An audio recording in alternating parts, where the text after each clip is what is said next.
Abonnez-vous et cliquez aussi sur la petite cloche de notification pour ne rien rater de nos prochaines vidéos. N'oubliez pas de partager aussi la vidéo et de la liker.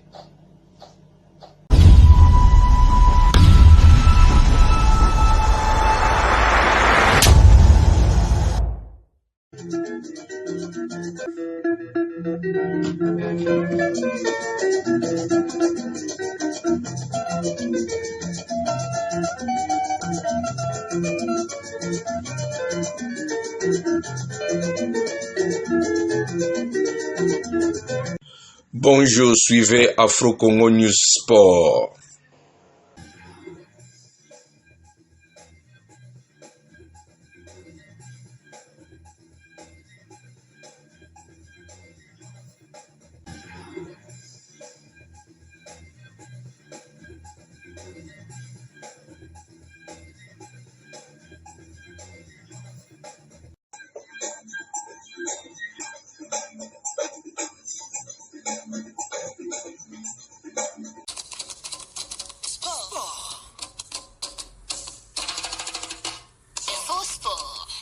Merci beaucoup Genovic Mbouambaya pour le commentaire de ce match entre l'ASV Club et la formation de Bukavu Dawa. Là, vous vous reposez avant le match de ce soir entre la RDC et le Nigeria. Merci donc pour votre commentaire de cette rencontre. Et donc 2-0, victoire de la formation de l'ASV Club qui renoue avec le succès après la défaite face à la formation du FC Les Aigles du Congo. 2-0 grâce à un joueur, Gino Eyosa, qui a marqué le 2 buts de la formation de la SV Club. C'est ses 2 premiers buts cette saison avec V Club et son tout premier doublé d'ailleurs. Il y a un seul joueur qui a fait mieux que tous les joueurs, c'est Candida Mapendo, ce joueur de Dauphin Noir qui a déjà inscrit 6 buts depuis le début du championnat, un triplé face à Étoile du Kivu, entre autres. Voilà pour ce qui concerne la formation de la SV Club qui totalise 16 points aujourd'hui. Après la victoire face à l'OC Bukavu Dawa, 16 points pour V Club après 7 matchs joués, 5 victoires, 1 match nul et une défaite pour la formation de la SV Club. Dans ce groupe qu'il domine, V Club justement en tant que club, ce groupe qu'il domine, derrière V Club, il y a la formation du FC Les Aigles du Congo qui compte 10 points après 5 matchs joués, Dauphin Noir 10 points également, 5 matchs joués, Maniema-Union 10 points, 6 matchs joués, occupe la 4e position de ce classement. La formation du Daring Club Motema Pembe avec 9 points occupe la 5e position après 6 matchs joués. Céleste FC 5 matchs joués, 6e avec 8 points, 8 points également pour la formation de New Jack, 7e après 5 matchs joués. Rangers 8 points après 5 matchs joués et 8e. Étoile du Kivu, 7 matchs joués déjà pour ce club. 7 matchs joués, 8 points pour Étoile du Kivu qui occupe la 9e position. Ange Vert occupe la 11e, la 10e position avec 6 points après 6 matchs joués. Non, 5 matchs joués. MK, 6 matchs joués, occupe la 11e position avec 5 points. Et l'OC Renaissance du Congo, 12e et dernier club non relégable pour l'instant. 4 matchs joués pour OC Renaissance du Congo, 4 points. Les clubs relégables pour l'instant sont Bukavu Dawa, 8 matchs joués, 4 points, et occupe la 13e position. FC Renaissance du Congo, 14e, 6 matchs joués, 2 points. Et la formation de Martin Pêcheur était déjà disqualifiée d'ailleurs. Voilà, si on prend ça, ça veut dire que, attends, on va regarder d'abord le nombre de défaites. Pour MK, c'est 3 défaites. Pour OC Renaissance, 2 défaites, 4 points, 4 points. Donc, OC Renaissance est 11e, dernier club non relégable. Pour l'instant, MK, 12e. Et donc, premier club relégable dans ces championnats. 12, 13, 14 et 15. Les 4 derniers clubs, on les rappelle, vont être relégués en division inférieure. Donc pour l'instant, les 4 derniers clubs sont MK, Bukavu Dawa, FC Renaissance et la formation de Martin Pêcheur qui est déjà sûr de jouer la Ligue de la saison prochaine puisque exclu du championnat. Il y a eu 4 matchs aujourd'hui dans le groupe A. Match nul avec beaucoup de buts. Chikas Blessing, 3 buts partout. Lokanga, Bakupa et Tshisekedi Betula ont marqué pour Chikas. Et puis Mouy a inscrit un doublé pour Blessing et un autre but a été inscrit par Mbangu Timothée. Bazano US Panda 1-0, but marqué à la 89e minute pour Bazano par Ngampani Moba. Et puis 0 but partout entre Manika et Don Bosco, 0 but partout entre le tout-puissant Mazembe et la formation de l'AS Nusogère. Dans ce groupe, on a aussi actualisé le classement avec en tête, voilà, on va récupérer le classement du groupe B, du groupe A dans quelques instants. Malolé est en tête avec 12 points après 5 matchs joués, 4 victoires et un match nul. Deuxième, Lupopo, 11 points après 5 matchs joués. Chinkunku, troisième, 10 points après 5 matchs joués. Lubumbashi Sport est quatrième avec 9 points après 5 matchs joués. Aucune défaite pour Lubumbashi pour l'instant, Lubumbashi Sport. Don Bosco est cinquième avec 9 points après 6 matchs joués. L'AS Simba occupe la 6e position avec 8 points après 5 matchs joués. Alors là, Simba et Mazembe ont 8 points. Mazembe, c'est une défaite. Simba, une défaite également. Mazembe, on va voir les goals à virage. Donc Mazembe est devant Simba. Mazembe donc est 6e et Simba 7e. Avec 8 points, Tanganyika est 8e avec 7 points après 5 matchs joués. L'US Panda occupe la 9e position avec 6 points après 6 matchs joués. Blessing, 6 matchs joués, occupe la 10e position avec 5 points. Et il y a plusieurs clubs à 4 points dans ces groupes. À la 11e position, Chicas, 5 matchs joués, 4 points. Alors là, il faut regarder le nombre de défaites. 3, 2, on fait passer Manika devant. Donc Manika, avec ses 4 points, occupe la 11e position, 4 points. Manika n'a deux défaites pour la formation de Manika. Alors si Manika a 2 défaites, cela veut dire que Bazano avec 4 points et une seule défaite passe juste après la formation de Blessing. Voilà, Bazano est donc pour l'instant 11e avec ses 4 points, une seule défaite. La formation de Manika avec 2 défaites et 4 points vient à la 12e position. Et les clubs relégables sont Nusogère, Saint-Luc, Sa Majesté Sangabalende également. Alors est-ce que dans ce groupe à 16 clubs, il y aura toujours 4 clubs relégables ou 5 clubs relégables? Quand on a parlé de cette violation du règlement du championnat, puisqu'il y avait 15 clubs, les 4 derniers sont directement relégués en division inférieure, et puis les 4 premiers passent au play-off. Là, on a un groupe à 16 clubs. Qu'est-ce qui va se passer? 5 clubs vont être relégués directement, ou toujours 4? C'est la question qu'on va poser donc au moment de la Ligue nationale de football. Voilà pour le championnat national avec les différents résultats enregistrés aujourd'hui.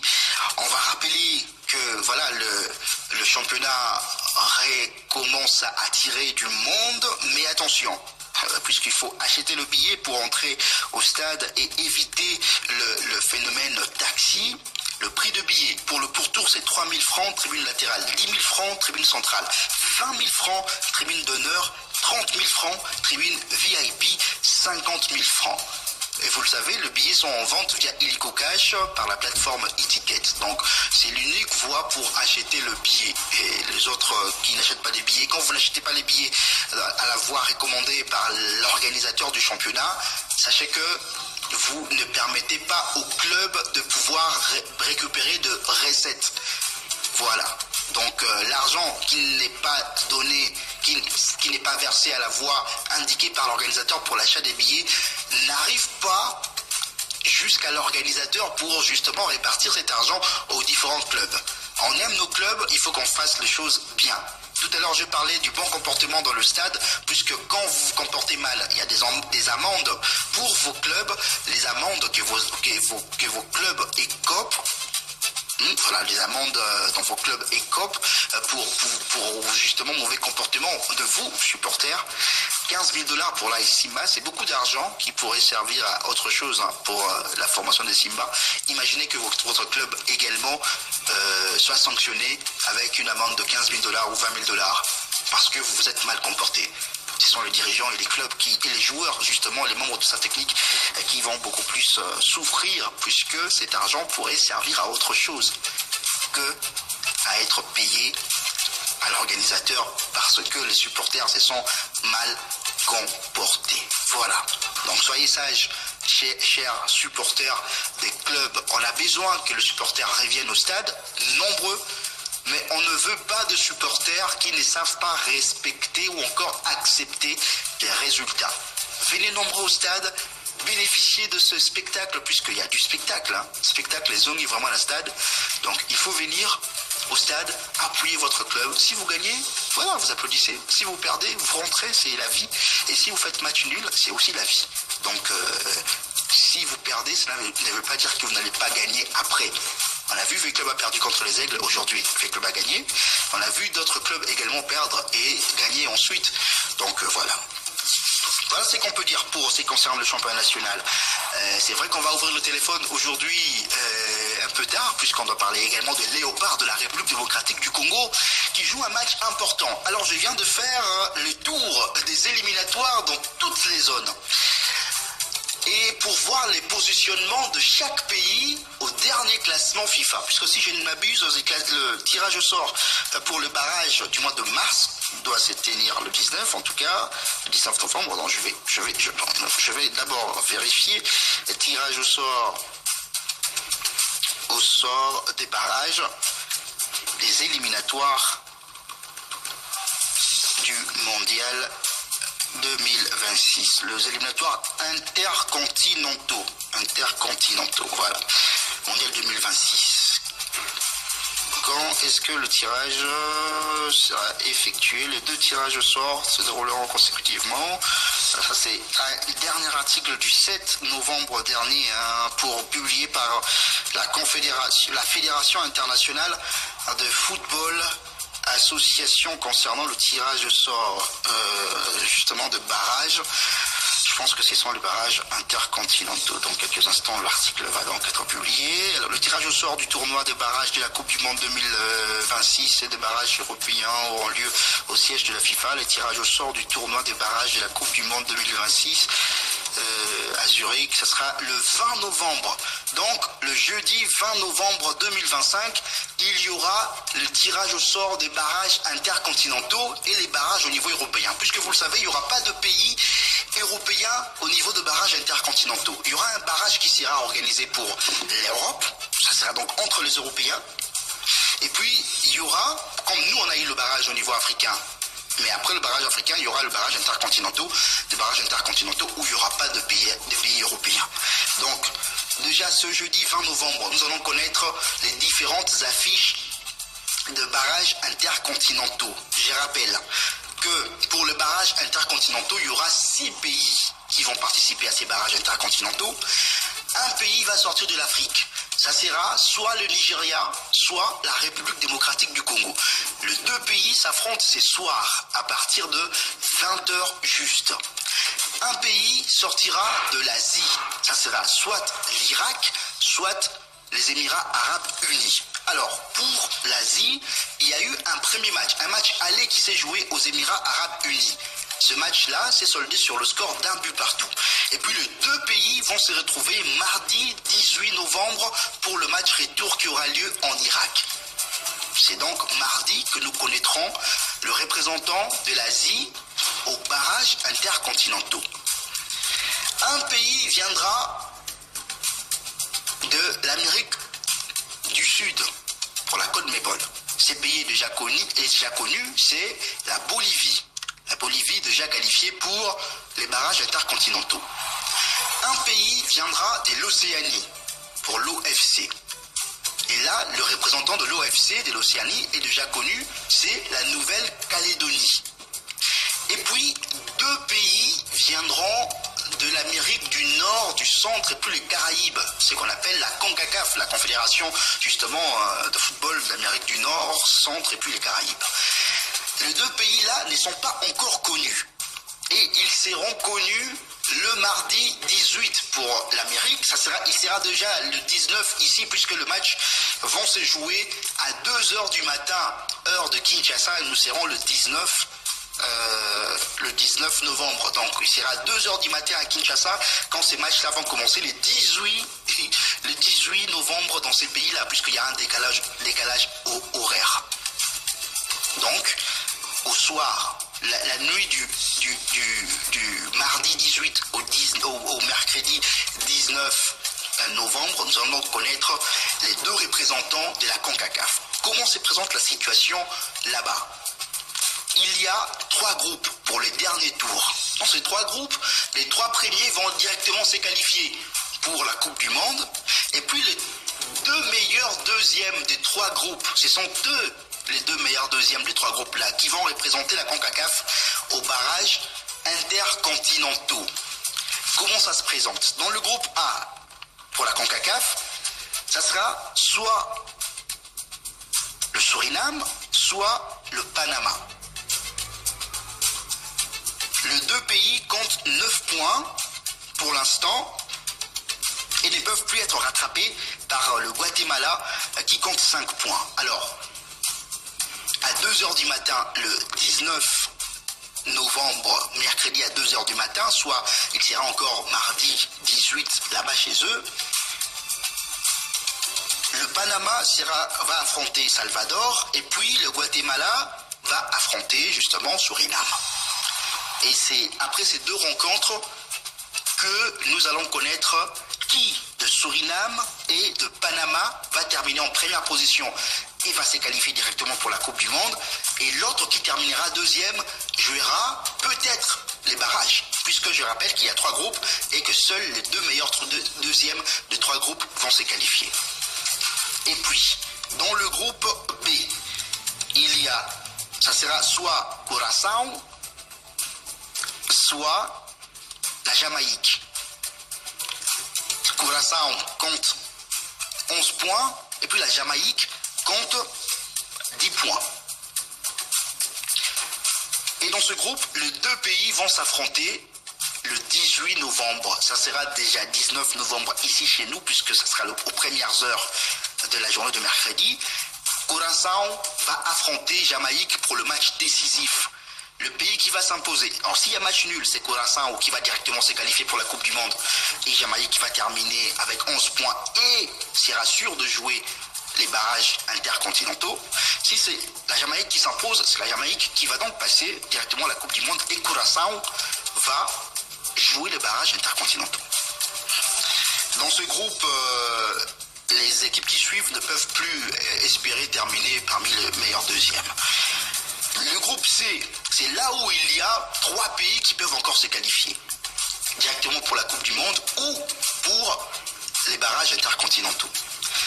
Il y a Nicaragua, il y a Haïti qui compte 8 points, les 2 pays comptent 8 points, et puis il y a le Costa Rica qui compte 6 points, mais qui peut encore se qualifier, puisque lors de la dernière journée, Haïti et Nicaragua, qui comptent 8 points, vont s'affronter. Cela veut dire qu'il y aura soit un vainqueur, soit il y aura match nul. Entre-temps, Costa Rica va affronter Honduras. Si Costa Rica gagne, le Costa Rica va terminer avec 9 points. Et dans l'autre match, si Haïti et Nicaragua font match nul, il y aura 9 points pour les 2 pays également. On va regarder les goal average. Costa Rica a un meilleur goal average que Haïti, et donc Costa Rica passera devant. S'il y a victoire de Nicaragua, Costa Rica va terminer en 2e position, mais pas sûr de se qualifier, puisque avec ces 9 points, il y a déjà des pays qui ont plus de 9 points. Dans le groupe B, il y a Jamaïque 2e avec 10 points. Et puis dans le groupe A, il y a Panama qui est 2e avec 9 points et qui pourrait avoir plus de 9 points. Pourquoi c'est important de savoir tout ça? Puisque au niveau de barrages intercontinentaux, on va tenir compte du classement FIFA du mois de novembre publié, le dernier classement FIFA publié, où la RDC est 60e là. C'est ce classement-là qui sera pris en compte par la FIFA pour effectuer le tirage au sort des barrages intercontinentaux. Je l'ai dit, 6 pays vont se qualifier pour le barrage intercontinentaux, un pays africain, un pays asiatique, un pays de l'Océanie, un pays de l'Amérique du Sud et 2 pays de l'Amérique du Nord, centrale et Caraïbes. De ces 6 pays-là, on va regarder le classement FIFA. Les 2 meilleurs pays classés dans ce classement FIFA ne vont pas disputer les préliminaires. Donc il y aura les demi-finales et puis les finales, puisqu'il y aura 2 finales, puisqu'il y aura 2 places qualificatives pour la Coupe du Monde au niveau de barrages intercontinentaux. Les 2 meilleurs pays classés seront exemptés de premier match. Donc, Barozala exempté, cela veut dire qu'il va remettre un match à l'Ibosoté. Barozala match à Souka. Le 4 pays le moins bien classé, Bangonde Bakokutana, la demi-finale. Donc il y aura 2 matchs. Et puis les 2 matchs, les vainqueurs de ces 2 matchs vont se qualifier pour affronter les 2 pays le mieux classés, les classements FIFA actuels. C'est important pourquoi? Puisque les pays africains concernés par ces barrages intercontinentaux, la RDC et le Nigeria qui vont se disputer cette place qualificative ce soir, occupent quelle place actuellement? Je vais ramener mes notes rapidement avec ces différents classements. Le Nigeria est 41e au classement FIFA. La République démocratique du Congo est 60e au classement FIFA. C'est un bon positionnement pour le Nigeria et pour la RDC, c'est vrai. Mais attention, contrairement à ce qui s'est dit dernièrement, le pays africain qui passera aux barrages intercontinentaux pourrait ne pas directement jouer les finales, puisqu'il y en aura 2 finales. Il y en aura 2, les finales en tout cas. Pourrait ne pas jouer directement les finales, malgré le bon positionnement. Puisque en Asie, il y a l'Irak et les Émirats Arabes Unis. Si ce sont les Émirats Arabes Unis qui se qualifient, pas de problème. 60e, 67e, c'est derrière la RDC. Mais si c'est l'Irak qui s'est qualifié aux barrages intercontinentaux, l'Irak est 57e, donc devant la République démocratique du Congo au classement FIFA. Donc il y a déjà un pays qui n'est pas la RDC qualifié pour la finale de ces barrages, pour l'une des finales de ces barrages intercontinentaux. Regardons maintenant les autres pays. Avec, pour l'OFC, la Nouvelle-Calédonie ne pose pas de problème, puisque la Nouvelle-Calédonie est 150e au niveau mondial. Donc derrière la RDC, on s'en fout.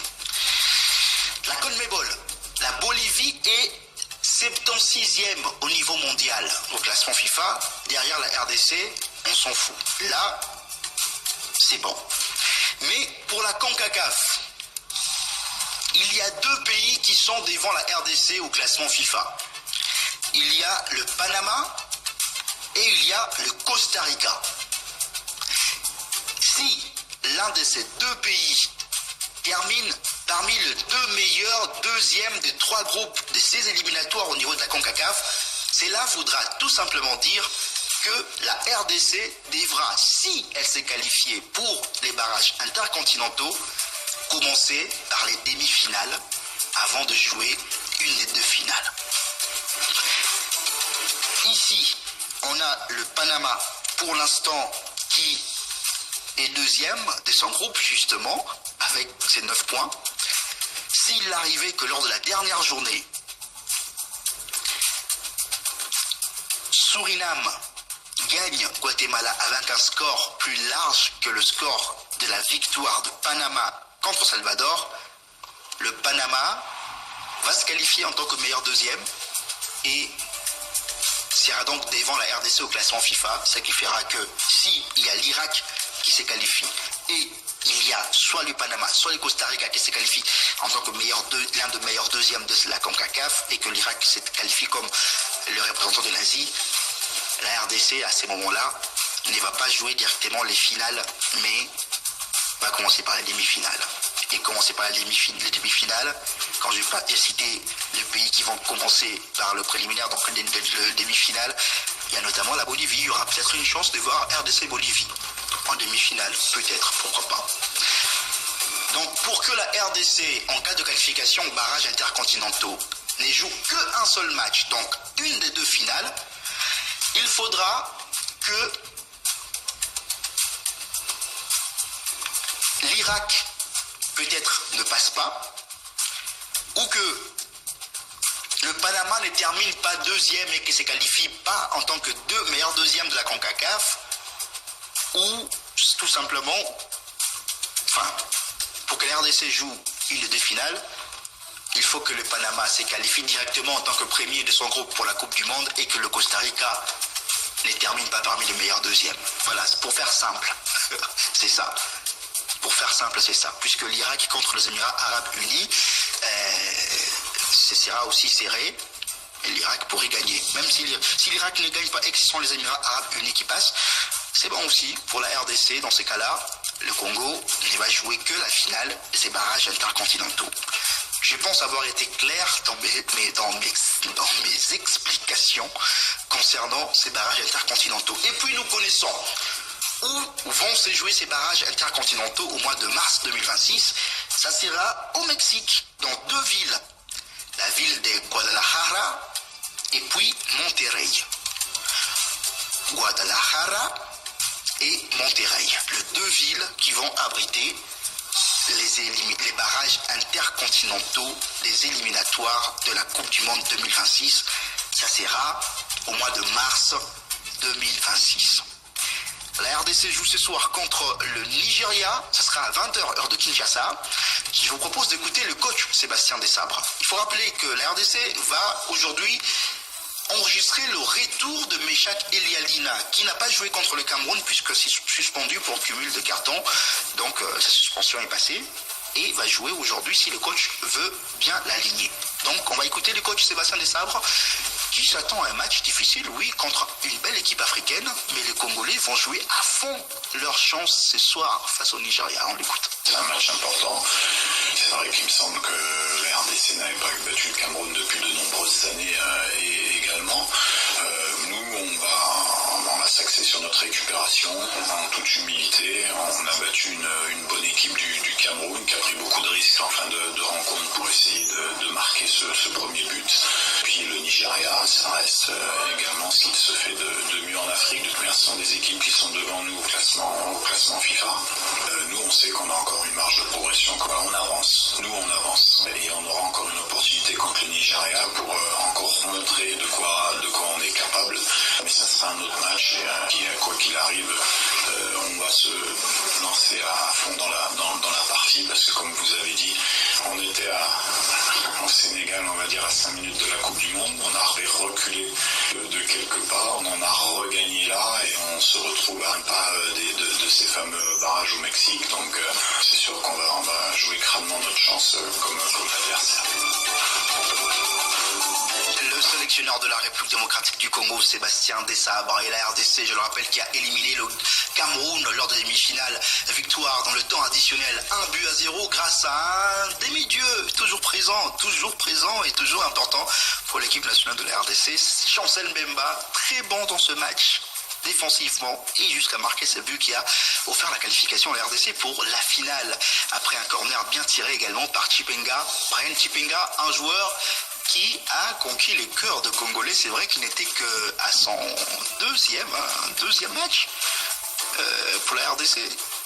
Voilà. Il n'est pas venu il y a longtemps, mais il commence à gagner les cœurs de Congolais avec l'équipe nationale de la République démocratique du Congo. Alors si je m'abuse, un 2e ou 3e match d'ailleurs pour Brian Chipenga, un joueur aussi important comme les autres joueurs de la République démocratique du Congo d'ailleurs. Et puis le Nigeria a éliminé le Gabon après prolongation, 4-1, c'était 1 but partout à la fin du temps réglementaire.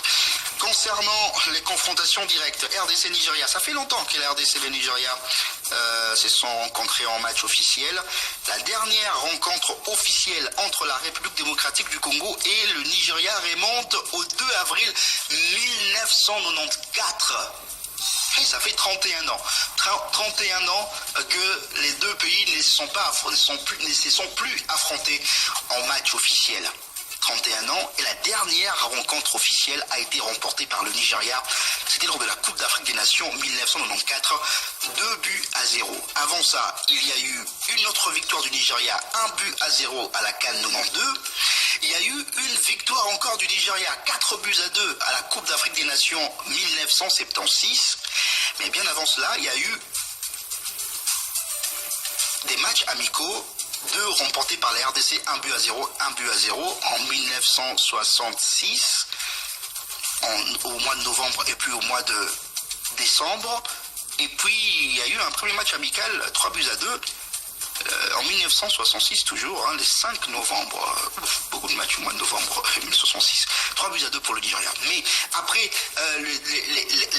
les confrontations aux Coupes d'Afrique des Nations, puisqu'il y en a eu plusieurs, je viens de vous le citer, il y a eu 3 autres matchs amicaux joués en 2010, en 2015 et puis en 2018. Sur les 3 derniers matchs amicaux joués, il y a eu une victoire pour le Nigeria, 5-2 le 3 mars 2010, une victoire pour la RDC, 2-0 le 8 octobre 2015, et puis un match nul, 1 but partout, le 26 mai 2018. Voilà. Voilà pour les confrontations entre la RDC et le Nigeria. Mais on se rend compte qu'en match officiel, le Nigeria a battu la RDC à plusieurs reprises. 1 fois, 2 fois, 3 fois. Il y a eu 3 matchs officiels entre les deux pays, 3 victoires pour le Nigeria face à la République démocratique du Congo. Et comme face au Cameroun d'ailleurs, où il y avait 27 ans d'invincibilité des lions indomptables devant les léopards, et puis 27 ans après, la RDC a réussi à battre le Cameroun dans un match officiel. Donc rien n'est exclu, les statistiques servent bien sûr à connaître l'histoire, mais le présent reste le présent. On ne sait pas ce qui va se passer sur le terrain. Donc les Congolais peuvent bien enregistrer leur première victoire en match officiel devant le Nigeria ce soir. Bonne chance aux léopards qui seront appuyés par un public venu de Kinshasa qui est arrivé depuis 10h30 à Rabat. 180 personnes, oui, sont arrivées à Rabat aujourd'hui pour appuyer les léopards. Je rappelle qu'il y a d'autres Congolais, beaucoup de Congolais d'ailleurs, au Maroc, d'autres pays frontaliers également du Maroc, de Congolais qui pourront faire le déplacement et d'autres qui pourront venir de l'Europe également pour venir appuyer les léopards de la République démocratique du Congo ce soir contre le Nigeria. Bonne chance donc aux léopards de la République démocratique du Congo pour cette rencontre face au Nigeria. Avant de prendre vos appels, on va quand même rappeler cette information concernant le comité olympique congolais avec la réélection de Amos Mbayo Kitenge. C'était le vendredi dernier que cette assemblée générale élective a eu lieu. Il a été réélu après avoir obtenu 61 voix sur 65. Il va donc entamer un 4e mandat à la tête, il a donc entamé d'ailleurs un 4e mandat à la tête de ce comité olympique congolais. Ces élections ont été organisées sous la supervision d'un observateur du comité olympique, du comité international olympique. Il s'agit du Béninois Julien Minova qui a indiqué n'avoir constaté aucune contestation ou irrégularité dans le déroulement de cette assemblée générale. D'ailleurs, on va écouter justement le son de Julien Minavoa. Remercier tous les membres du mouvement sportif congolais présents à cette assemblée générale. Je voudrais savoir si par hasard, dans le corps électoral, il y a quelqu'un qui a une quelconque protestation dans ce vote. J'observe, comme vous tous, qu'il n'y a aucune protestation dans ce déroulé. Alors, félicitations à tous. Vous êtes non seulement un grand pays, vous êtes aussi un pays fort. Je pense que ce serait la dernière fois que pour une assemblée générale élective, le Comité international olympique et l'Association des comités nationaux olympiques d'Afrique se trouveront dans l'obligation de vous faire descendre un observateur pour leur compte. Voilà, c'était là Julien Minavoa qui est donc qui était observateur du comité international olympique et des LACNOA, l'association de comités olympiques nationaux pour le compte de l'Afrique. Il était présent au cours de cette assemblée générale élective ici à Kinshasa. Et puis juste après sa réélection, on avait appris que Amos Mbayo, président du comité olympique congolais, avait été arrêté. Jusqu'ici, selon les dernières nouvelles, n'aurait toujours pas été libéré. Voilà pour ce qui concerne le comité olympique de la République démocratique du Congo. Et puis, cette nouvelle, 2 experts de la Confédération africaine de lutte associés sont à Kinshasa pour mener une mission d'inspection de 2 jours en prélude de championnat d'Afrique des nations de lutte associées prévu. Ce sera ici à Kinshasa l'année prochaine.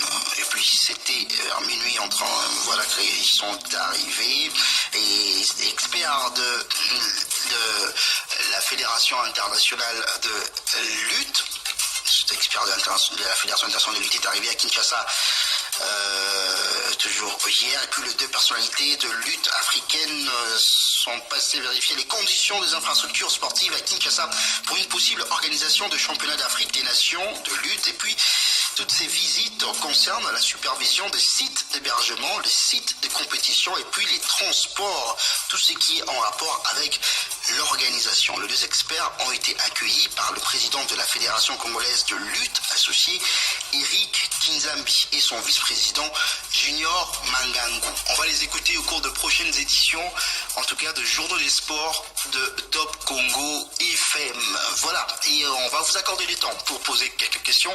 C'est vrai qu'on a pris du temps pour prendre vos appels, c'était pour expliquer notamment ce qui est important, ces éliminatoires, ces barrages des éliminatoires de la Coupe du Monde, d'abord pour le barrage en Afrique et ensuite les barrages intercontinentaux.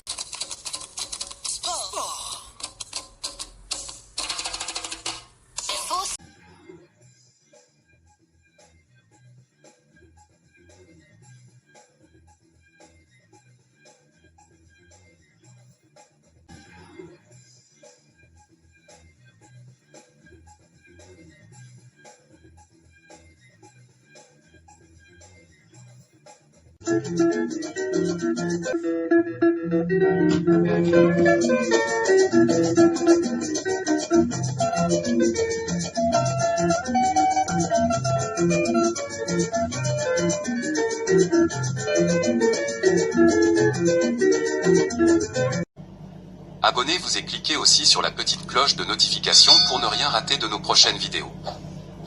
N'oubliez pas de partager aussi la vidéo et de la liker.